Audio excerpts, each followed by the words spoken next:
So before I get into the lines, and I'm not going to go through each one of the lines. I'll hit on some of the highlights like I typically do where there's changes. I do have a few bullets though I want to go over before I get into that.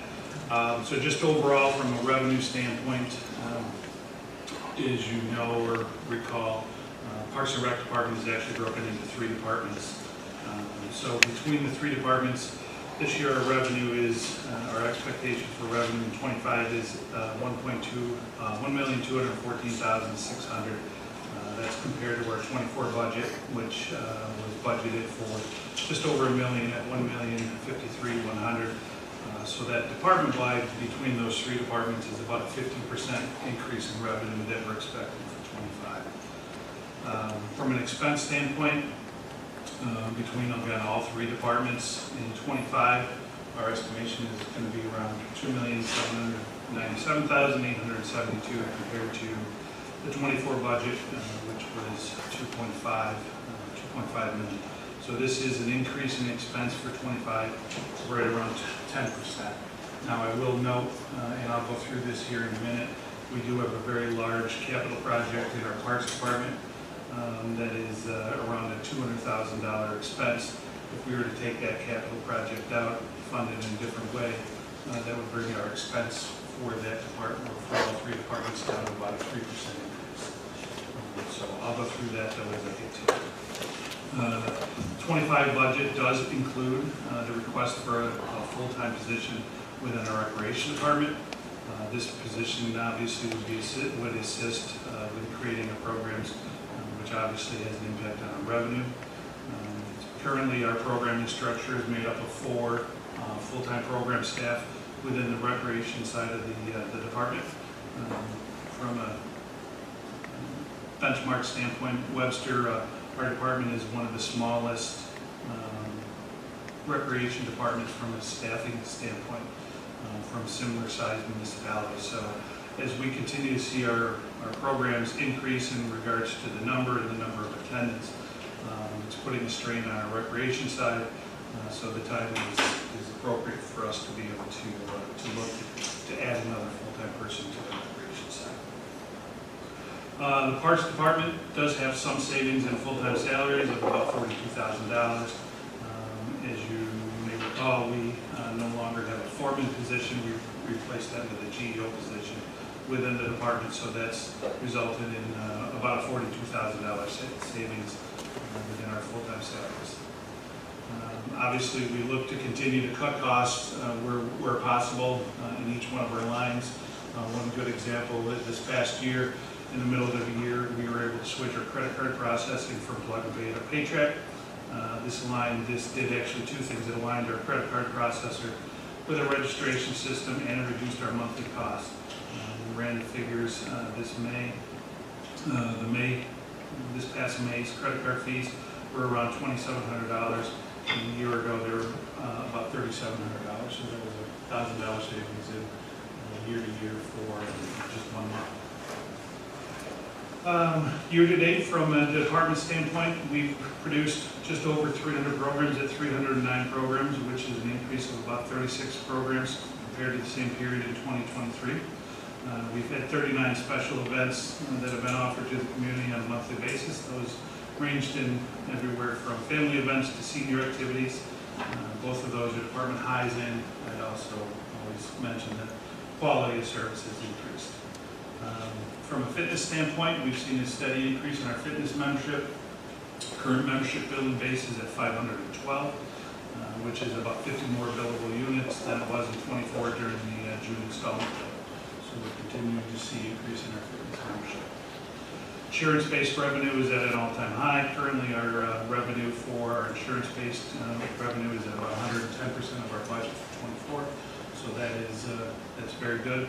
And our current program line for Webster Parks, Webster internal program line is at about 136% of revenue for 24. So our revenue continues to see very good numbers as we go through the year. So those are some of the highlights as I go through these lines. And again, if there's questions anybody has specific to one of the lines, please ask. A number of them are very similar from year to year, as they're just standard costs. 6772 is where we'll start. That's a program for the agent, that's our senior line. From an expense standpoint, no real major changes to that line. Obviously, salary lines, as Chief and everybody has said so far in their presentation, just from cost of living, step increases, etc., where we're seeing our changes. The minimum wage act does have a large impact on our department, as we have a number of part-time employees. We're not just straight full-time, so we have a large number of employees, 120 plus that we have, so the minimum wage impact going to 1550 next year does have an impact on us. So from a total expense standpoint for our senior, slightly up, and again, most of that is attributed straight to salaries. Underneath that is the revenue side. As you can see, it does show an increase of about $25,000. Most of that we see is our reimbursement from the county. We've seen the last 2 years that our reimbursement for the county has started to trend upwards, so that's a positive sign that we're starting to see more activity in the facility, especially on the senior side. So we've budgeted accordingly for that. Any questions on program for the year? Nope. Recreation expense, we're going to do the same thing again, salary-wise. It's kind of at the top where we see most of our increase. I will point out 10043. That is a part-time position. Last year that was budgeted in actually 2 different lines when it should have been in one. We didn't catch it until after the budget had been approved. The numbers were there, but we needed to put it into one line, so that's why this year it shows its own line. 10088 is where our new full-time rep position will be housed. It's an entry-level position from a civil service standpoint. It will be classified as a rep leader, which is again an entry-level recreation position. 10092, that is a salary line, a part-time salary line. That reduction, we do show a reduction in that. Part of that is from a staffing situation, as well as we've combined our facility cleaner and our morning fitness facility cleaner. We've combined into one role, so we're able to get a little more, a few more hours. We're able to actually use one person to be able to take care of 2 services, so we show savings on our expense from this standpoint.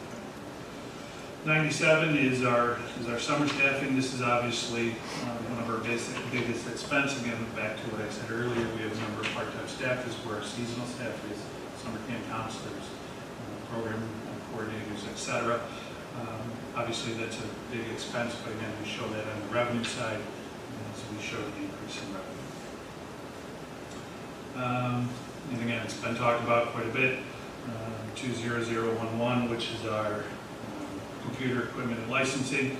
It's a significant jump, but again, we have 14 licenses that we have within our department that we pay for in regards to Microsoft, and then we have budgeted for 4 computers to be replaced. Again, as has been mentioned, with the change in support for Windows 10. We've started the process, since all of our computers are operating Windows 10, to replace at least 4 of them for this coming year. 40067, I think Paul mentioned earlier, a few years ago, the town changed and went over to a cloud storage system. This was huge for our department, is our RepTrack, which is our registration system. It's shifted over to the cloud, so we continue to have annual cost to be able to maintain that.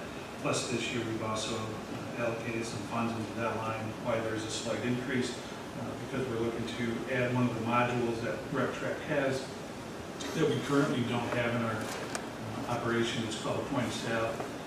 We're looking to institute that as part of our registration model, which would be a huge benefit for our front offices.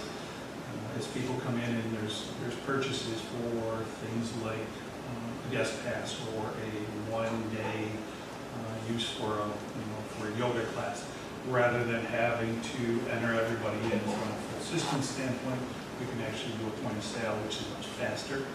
So it gets the person in and out faster, plus it makes it a lot easier on our end from a record keeping standpoint. So we've added that module into our budget for 25. 70/20 from a revenue standpoint, if you want to move down to the revenue standpoint or revenue lines, all lines in 25 are either the same for 24 or have an increase. Overall, we have about $126,000 increase between all of our revenue lines. Again, we're seeing from 2003, where it's highlighted now, that's our internal program. You see that's the biggest impact. Again, this is also taking into account an additional staff person. So the ability to be able to offer additional programs, especially during the summertime, we know that there's revenue that we can generate from that. A bunch of the other programs are very similar. We're starting to see a number of those areas starting to level off in regards to just revenue-wise, and I think we're pretty consistent now where we are from a revenue standpoint. Fitness membership, we do have a slight increase. That's the first time since I've been on board that we've actually raised our fitness revenue line. Again, we're starting to see more members come in, and plus with the package now that our Premier members are able to take advantage of, we're starting to see more Premier members than we had in the past. So, have we raised our prices, or has it been pretty consistent? We've raised it 2 years ago, and we haven't touched it since. We benchmark every year, and in all honesty, I think where we are currently is a pretty fair fee. We try not to be too high. We don't want to be, we don't want to have too low of a fitness revenue, just because of the cost that goes into be able to maintain that. But we also understand that our taxpayers are supporting this as well. So we try to keep our membership level somewhere in that middle, and I think we do a pretty good job of that. Jay has a pretty good understanding of what's out in the community, and he has a pretty good feel for that. Those last two items, those are county reimbursements. Those are for our summer programs that we get reimbursed from. It's about $7,600 that we get every summer. Continue to put that in until that gets taken away by the county. That's gone down several years. For the last couple of years, it's maintained at about $3,800 per division, so we like that. Again, total revenue up from 24 to 25, about $125,000. Jumping to parks. Any questions on rec side? I'm going really fast. I'm trying to keep your time going. You're doing fabulous. Park side. Mentioned already the full-time, savings that we have. You can see that down there on 10100. Parks foreman goes from 73 down to 0. We absorb that into our full-time parks maintenance line with an additional GEO. Obviously, that's not as high of a classified position, so therefore we have some savings. 20059, that's the capital improvement line that I mentioned at the beginning. The large project is that we have planned for 25 is we'd like to redo the parking lot at the Arboretum. The parking lot at the Arboretum, you've been in there for a while, is jarring. I was there last week, and I would agree. Yeah, it needs, it's served its time well. Yes. So we had a few estimates, comes in about $190,000. What we had from an outside estimate, so obviously we could do that internally with some highway assistance, we can keep that cost down, but we just needed a number to be able to put into the budget. So I did include that, and like I said earlier, if that's included, that's obviously a significant increase in that line. You take that out, it puts the Parks Department actually very much in line with a 3% increase. So typically that line has about 20 to 25,000 that we use to do various park improvement projects or park projects. But this year, we've known for the last couple of years that we needed to do it. This past year, the town board approved that we improved the driveway to first responders, which has been such an improvement just in access. So it's time that we do the same at the Arboretum. Other than that, 40101. The vehicle lease, that's slightly down, and the reason for that is we do not have an ask for any additional vehicles. We did receive 2 new vehicles this year as part of our lease package, and one of those vehicles we had outfit with plow and lights, etc. So next year, that cost, which is an upfront cost with our lease package, we don't have to incur that, so that's why we have a slight deduction in that line for next year. 40242 is our maintenance supply. That's just an increase because we see an increase in needed supplies from a facility standpoint. Plus, now that we purchase all the facility supplies for not only our department, but also for town hall and court building, we're seeing an increased usage. So we'll try to keep that as in check as we possibly can, but it's just part of the operation.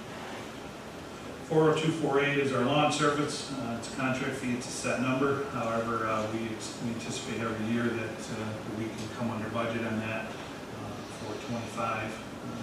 We know our cost is going to be around $119,000. We're able to save. It's part of it. It is a 3-year contract. We just did it, renewed it this year. Went out to bid this year and renewed the contract. So this next year will be year 2 of that. But again, with our ability to be able to save mowings when the season gets dry, or be able to hold off on cuttings, we were able to stay under that contract price. The rest of those are pretty straight numbers. The refuse number, I'm going to guess we're probably going to go down. We actually just went out and did a bid cycle with 3 different waste management, SAREC, and it was Lilac to do a new cost service. Actually, we ended up staying with waste management, but they reduced their fees for us. So we were able to get a better rate on our refuse. So we expect that our numbers for 25 will be under that budget. Thank you for doing that. Yep. We do that. We try to do that typically is whenever we start to see some fluctuation or price increases, and we started to see that with waste management. That's an easy one, because they do that every year. Yep. I think it was done town-wide about 4 or 5 years ago. It would be a great time to do it townwide again, if there's time to do it, because you can save easy 20% there. I know it's not the largest budget item, but there's still an opportunity there, and I don't think it's a huge, maybe I don't know, but it doesn't seem like a huge effort. The last thing I will say on here from a park standpoint, the revenue line, the lodge rentals is slightly up by about $10,000. We are looking at next year into 25 changing some of our lodge fee structure. We're a little unique, and again, I've explained to this board in the past that we're a little unique in that in Webster you actually reserve a lodge a year out, so technically we're collecting fees a year prior. So it's a sort of a timing system. So again, we benchmark all the facilities in the area between municipalities and county lodges.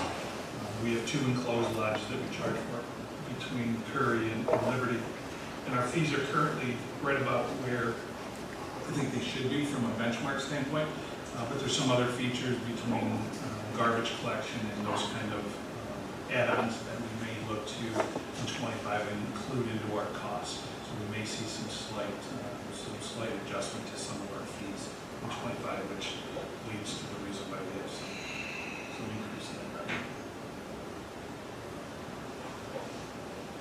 Any questions? No. Thank you very much, Chris. Thank you, Chris. Thanks, Chris. Thanks, Chris.